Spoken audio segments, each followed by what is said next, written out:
हर हर महादेव दोस्तों, आपका स्वागत है मेरे चैनल भक्ति यूनिक वर्ड पर। और मैं महाशिव पुराण से सुनाने जा रही हूँ। ज़रूर सुनिएगा और मेरे चैनल को लाइक सब्सक्राइब ज़रूर करें।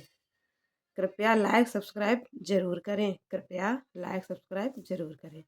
शिव पुराण से सुनाने जा रही हूँ कि पंचाक्षर मंत्र के जप, पंचाक्षर मंत्र के जप तथा भगवान शिव के भजन पूजन की महिमा। अग्निकार के लिए कुंड और वेदी आदि के संस्कार, शिवाग्नि की स्थापना और उसके संस्कार, होम, पूर्णाहुति, भस्म के संग्रह एवं रक्षण की विधि तथा हवनांत में किए जाने वाले कृत्य का वर्णन। उपमन्यु कहते हैं, यदुनंदन, कोई बड़ा भारी पाप करके भी भक्ति भाव से पंचाक्षर मंत्र द्वारा यदि देवेश्वर शिव का पूजन करे तो वह उस पाप से मुक्त हो जाता है। जो भक्ति भाव से पंचाक्षर मंत्र द्वारा एक ही बार शिव का पूजन कर लेता है वह भी शिव मंत्र के गौरववश शिव धाम को चला जाता है। जो मूढ़ दुर्लभ मानव जन्म पाकर भगवान शिव की अर्चना नहीं करता उसका वह जन्म निष्फल है, क्योंकि वह मोक्ष का साधक नहीं होता। जो दुर्लभ मानव जन्म पाकर पिनाक पाणि महादेव जी की आराधना करते हैं उन्हीं का जन्म सफल है और वे ही कृतार्थ एवं श्रेष्ठ मनुष्य हैं। जो भगवान शिव की भक्ति में तत्पर रहते हैं, जिनका चित्त भगवान शिव के सामने प्रणत होता है तथा जो सदा ही भगवान शिव के चिंतन में लगे रहते हैं, वे कभी दुख के भागी नहीं होते। मनोहर भवन, हाव भाव, विलास से विभूषित तरुणी स्त्रियां और जिसमें पूर्ण तृप्ति हो जाए इतना धन, ये सब भगवान शिव की आराधना के फल हैं।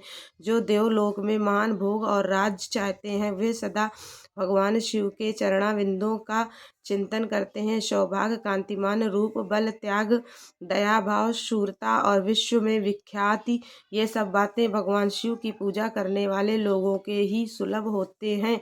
इसलिए जो अपना कल्याण चाहता हो उसे सब कुछ छोड़कर केवल भगवान शिव में मन लगा उनकी आराधना करनी चाहिए।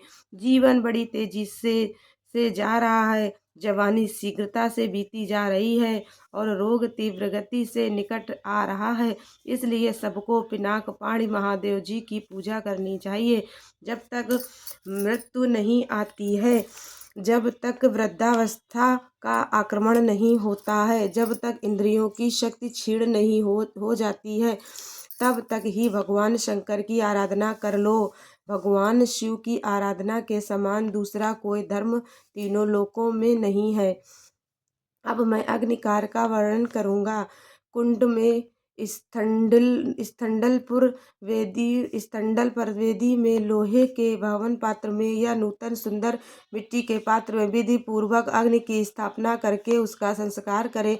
तत्पश्चात वहाँ महादेव जी की आराधना करके होम कर्म आरंभ करें। कुंड 2 या 1 हाथ लंबा चौड़ा होना चाहिए। वेदी को गोल या चौकोर बनाना चाहिए, साथ ही मंडल भी बनाना आवश्यक है। कुंड विस्तृत और गहरा होना चाहिए। उसके मध्य भाग में अष्टदल कमल अंकित करें, वह 2 या 4 अंगुल ऊंचा हो। कुंड के भीतर 2 बित्ते की ऊंचाई पर नाभि की स्थिति बताई गई है। मध्यमा अंगुली के मध्यम और उत्तम पर्वों के बराबर मध्य भाग या कटिभाग जानना चाहिए। साधु पुरुष 24 अंगुल के बराबर 1 हाथ का परिणाम बताते हैं। कुंड की 3, 2 या 1 मेखला होनी चाहिए। इन मेखलाओं का इस तरह निर्माण करें जिससे कुंड की शोभा बड़े सुंदर और चिकनी योनि बनाए, जिसकी आकृति पीपल के पत्ते की भांति अथवा हाथी के अधरोष्ट के समान हो। कुंड के दक्षिण या पश्चिम भाग में मेखला के बीचों बीच सुंदर योनि का निर्माण करना चाहिए, जो मेखला से कुछ नीची हो। उसका अग्रभाग कुंड की ओर हो तथा वह मेखला को कुछ छोड़कर बनाई गई हो। वेदी के लिए ऊंचाई का कोई नियम नहीं है, वह मिट्टी या बालू की होनी चाहिए। गाय के गोबर या जल से मंडल बनाना चाहिए। पात्र का परिणाम नहीं बताया गया है। कुंड और मिट्टी की वेदी को गोबर और जल से लीपना चाहिए। पात्र को धोकर तपाएं तथा उन वस्तुओं का जल से प्रोक्षण करें। अपने अपने गृह्या सूत्र में बताई हुई विधि के अनुसार कुंड में और वेदी पर उल्लेखन रेखा करें। रेखाओं पर से मृत्तिका लेकर ईशान कोण में फेंक दें। फिर अग्नि के उस आसन का कुशों अथवा पुष्पों द्वारा जल से प्रोक्षण करें। तत्पश्चात पूजन और हवन के लिए सब प्रकार के द्रव्यों का संग्रह करें। धोने योग्य वस्तुओं को धोकर प्रोक्षणी के जल से उनका प्रोक्षण करके उन्हें शुद्ध करें। इसके बाद सूर्यकांत मणि से प्रकट काष्ठ से उत्पन्न क्षेत्रीय की अग्निशाला में संचित अथवा दूसरी किसी उत्तम अग्नि को आधार सहित ले आएं। उसे कुंड अथवा वेदी के ऊपर 3 बार प्रदक्षिण क्रम से घुमाकर अग्नि बीज रम का उच्चारण करके उस अग्नि को उक्त कुंड या वेदी के आसन पर स्थापित कर दे। कुंड में स्थापित करना हो तो योनि मार्ग से अग्नि का आधान करें और वेदी पर अपने सामने की ओर अग्नि की स्थापना करें। योनि प्रदेश के पास स्थित विद्वान पुरुष समस्त कुंड को अग्नि से संयुक्त करें। साथ ही यह भावना करें कि अपनी नाभि के भीतर जो अग्निदेव विराजमान हैं वे ही नाभिरंध्र से चिनगारी के रूप में निकलकर ब्रह्म अग्नि में मंडलाकार होकर लीन हुए हैं। अग्नि पर समिधा रखने से लेकर घी के संकार पर्यंत सारा कार्य मंत्रज्ञ पुरुष अपने गृह्या सूत्र में बताए हुए क्रम से मूल मंत्र द्वारा संपन्न करें। तदनंतर शिव मूर्ति की पूजा करके दक्षिण पार्श्व में मंत्र न्यास करें और घृत में धेनु मुद्रा का प्रदर्शन करें। स्तृक और स्त्रुवा ये दोनों धातु के बने हुए हों तो ग्रहण करने योग्य हैं, परंतु काशी लोहे और शीशे के बने हुए स्तृक स्त्रुवा को नहीं ग्रहण करना चाहिए, अथवा यज्ञ संबंधी काष्ठ के बने हुए स्तृक स्त्रुवा ग्रहा है। स्मृति या शिव शास्त्र में जो विहित हो वे विग्रहा हैं, अथवा ब्रह्मा वृक्ष पलाश या गूलर आदि के छिद्र रहित बिचले 2 पत्ते लेकर उन्हें कुश से पोंछें और अग्नि में तपाकर फिर उनका प्रोक्षण करें। उन्हीं पत्तों को स्तृक और स्त्रुवा का रूप दें। उनमें घी उठाएं और अपने गृह्या सूत्र में बताए हुए क्रम से शिव बीज ओम सहित 8 बीजाक्षरों द्वारा अग्नि में आहुति दें। इससे अग्नि का संस्कार संपन्न होता है। वे बीज इस प्रकार हैं: भ्रूम, स्तुम, ब्रूम, श्रुम, पुम, डुम, द्रुम। ये 7 हैं। इनके शिव बीज ओम होशम लिख कर लेने पर 8 बीजाक्षर होते हैं। उपर्युक्त 7 बीज क्रमशः अग्नि की 7 जिह्वाओं के हैं। उनकी मध्यमा जिह्वा का नाम बहुरूपा है। उसकी 3 शिखाएं हैं। उनमें से एक शिखा दक्षिण में और दूसरी वाम दिशा उत्तर में प्रज्वलित होती है और बीच वाली शिखा बीच में ही प्रकाशित होती है। ईशान कोण में जो जिह्वा है उसका नाम हिरण्या है।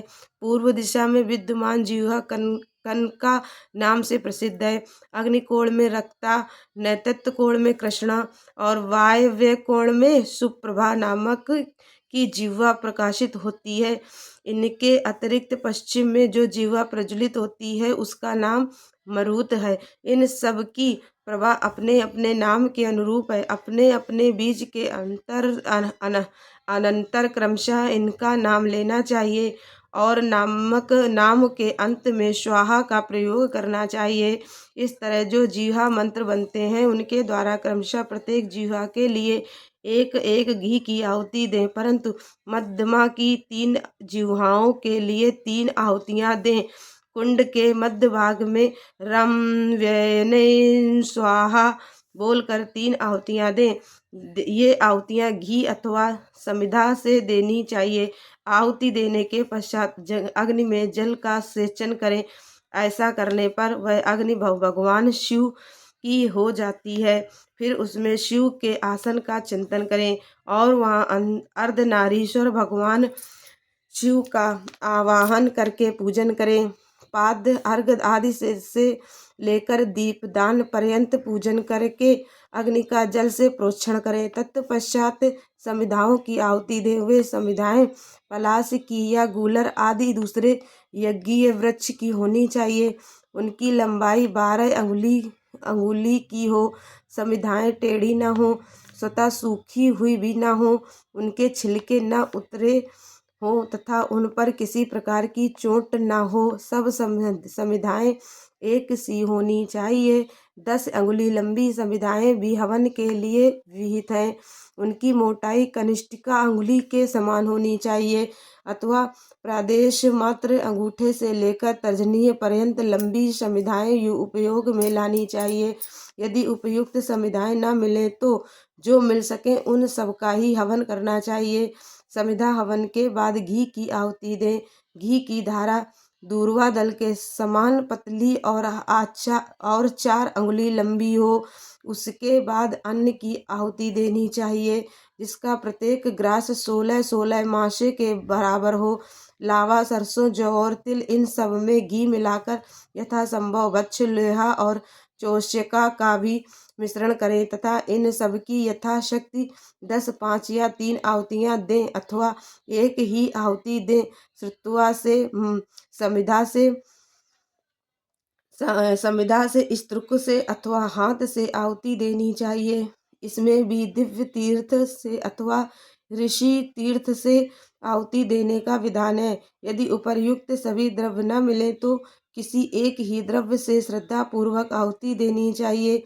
प्रायश्चित के लिए मंत्र से अभिमंत्रित करके 3 आहुतियाँ दो। फिर होमावशिष्ट घृत से स्त्रुक को भरकर उसके अग्रभाग में फूल रख कर उसे दर्भ सहित अधोमुख स्त्रुआ से ढक दें। इसके बाद खड़ा हो उससे अंजलि में लेकर ओम नमः शिवाय वौषट का उच्चारण करके जौ के तुल्य घी की धारा की आहुति दे।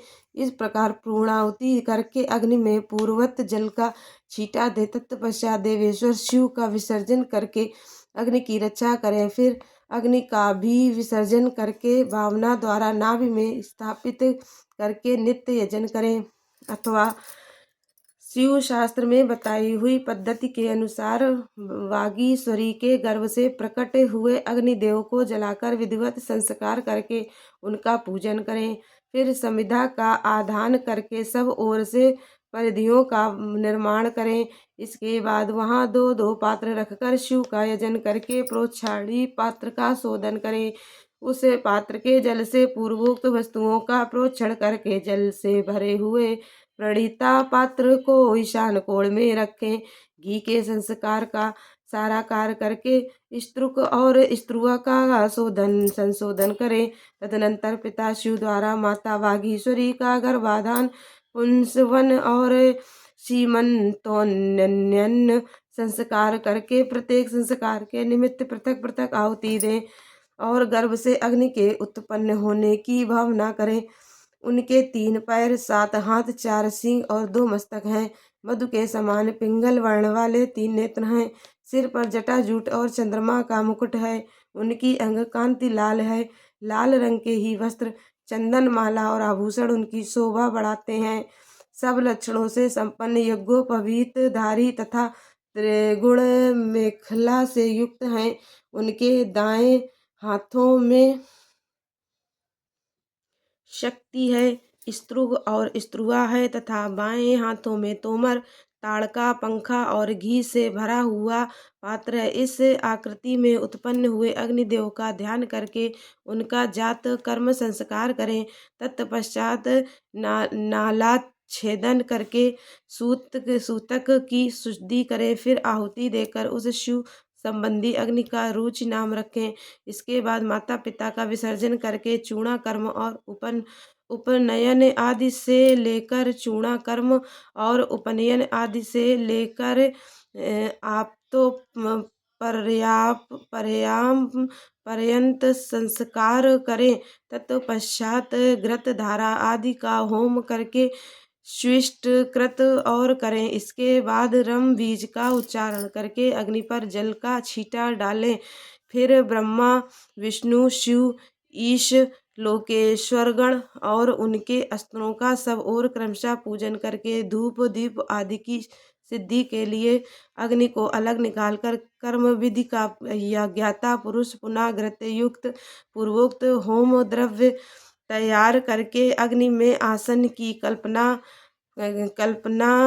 भावना करे और उस पर पूर्वत महादेव और महादेवी का आवाहन पूजन करके पूर्णाहुति पर्यंत सब कार्य संपन्न करे अथवा अपने आश्रम के लिए शास्त्र विहित अग्निहोत्र कर्म करके उसे भगवान शिव को समर्पित करे।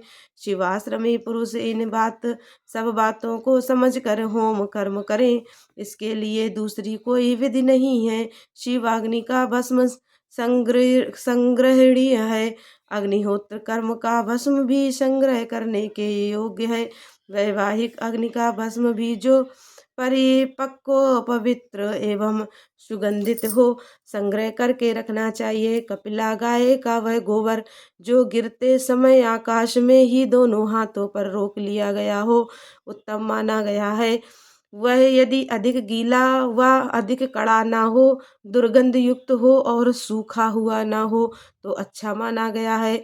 यदि वह पृथ्वी पर गिर गया हो तो उसमें से ऊपर और नीचे के हिस्से को त्याग कर बीच का भाग ले लें। उस गोबर का पिंड बनाकर उसे शिवाग्नि आदि में मूल मंत्र के उच्चारण पूर्वक छोड़ दें। जब वह पक जाए तब उसे निकाल लें। उसमें जितना अधपका हो उसको और जो भाग बहुत अधिक पक गया हो उसको भी त्याग कर श्वेत भस्म ले लें और उसे घोट कर चूर्ण बना दें। इसके बाद उसे भस्म रखने के पात्र में रख दें। भस्म पात्र धातु का, लकड़ी का, मिट्टी का, पत्थर का अथवा और किसी वस्तु का बनवा लें। वह देखने में सुंदर होना चाहिए। उसमें रखे हुए भस्म को धन की भांति किसी शुभ, शुद्ध एवं समतल स्थान में रखें। किसी अयोग्य या अपवित्र के हाथ में भस्म न दें। नीचे अपवित्र स्थान में भी न डालें। नीचे के अंगों से उसका स्पर्श न करें। भस्म की न तो उपेक्षा करें और न उसे लांघे ही। शास्त्रोक्त समय पर उस पात्र से भस्म लेकर मंत्रोच्चारण पूर्वक अपने ललाट आदि में लगाएं। दूसरे समय में उसका उपयोग ना करें और ना अयोग्य व्यक्तियों के हाथ में उसे दें। भगवान शिव का विसर्जन ना हुआ हो तभी भस्म संग्रह कर लें, क्योंकि विसर्जन के बाद उस पर चंड का अधिकार हो जाता है। जब अग्नि कार्य संपन्न कर लिया जाए तब शिव शास्त्रोक्त मार्ग से अथवा अपने गृह सूत्र में बताई हुई विधि से बलि कर्म करें। तदनंतर अच्छी तरह लिपे पुते मंडल में विद्यासन को बिछाकर विद्या कोश की स्थापना करके क्रमशः पुष्प आदि के द्वारा यजन करें।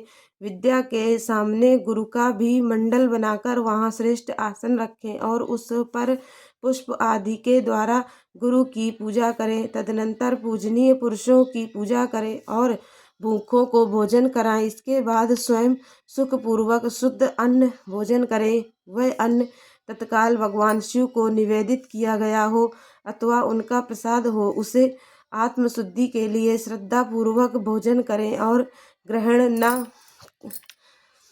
भोजन करें। जो अन्न चंड को समर्पित हो उसे लोभवश ग्रहण न करें।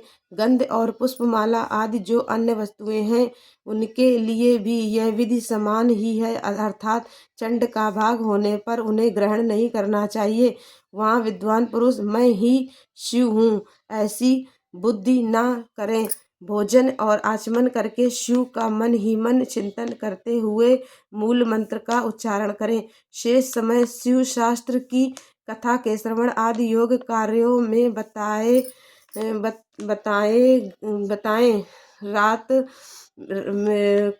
योग कार्यों में बिताएं। रात का प्रथम प्रहर बीत जाने पर मनोहर पूजा करके शिव और शिवा के लिए एक परम सुंदर सैया प्रस्तुत करें। उसके हाथ ही लक्ष्य भोज्य वस्त्र चंदन और पुष्पमाला आदि भी रख दें। मन से जो क्रिया द्वारा भी सब सुंदर व्यवस्था करके पवित्र हो महादेव जी और महादेवी के चरणों के निकट शयन करें। यदि उपासक ग्रस्त हो तो वह वहाँ अपनी पत्नी के साथ शयन करे। जो ग्रस्त न हो वे अकेले ही सोएं। उषा काल आया जान मन ही मन पार्वती देवी तथा पार्षदों सहित अविनाशी भगवान शिव को प्रणाम करके देश कालोचित कार्य तथा शौच आदि कृत्य पूर्ण करें। फिर यथाशक्ति शंख आदि वाद्यों की दिव्य ध्वनियों से महादेव और महादेवी को जगाएं। इसके बाद उस समय खिले हुए परम सुगंधित पुष्पों द्वारा शिवा और शिव की पूजा करके पूर्वोक्त कार्य आरंभ करें। हर हर महादेव। दोस्तों प्लीज़ मेरे चैनल को लाइक सब्सक्राइब जरूर करें।